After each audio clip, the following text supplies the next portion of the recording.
மொர்தெகாய் ஆமானுடைய கரத்தில் அகப்பட்டாலும் ஆமானால ஒன்றும் செய்ய முடியல. ஏன் தெரியுமா? மொர்தெகாயின் மேலே ராஜாவுடைய ஆசீர்வாதம் வைக்கப்பட்டது.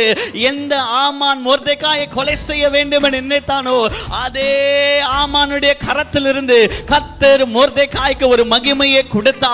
உங்கள் எதிரிகளுக்கு முன்பதாக கர்த்தர் உங்களுக்கு ஒரு பந்தியை ஆயத்த பண்ணி வைத்திருக்கிறார். இந்த புதிய மாதத்தில் யாருக்கு முன்பதாக தலை குனிந்தீர்களோ அவர்களுக்கு முன்பதாக ராஜ மேன்மையை தர என் கர்த்தர் உண்மை உள்ளவராய் இருக்கிறார். நல்ல கரங்களை தட்டி வாய்களை திறந்து சொல்லுங்க, ஆமானே நீ எத்தனை முழம் நீ எனக்கு விரோதமாய் நீ தூக்க மரத்தை செய்தாலோ ராஜ மேன்மையை தர என் கர்த்தர் உண்மை உள்ளவராய் இருக்கிறார். எனக்கு ஒரு பந்தியை ஆயத்தப்படுத்துகிறார். ஒளிப்பிடத்தில் இல்ல, மறைவிடத்தில் இல்ல, என்னை எதிர்த்தவர்களுக்கு முன்பதாக கர்த்தர் எனக்கு ஒரு பந்தியை ஆயத்த பண்ணி எனக்கு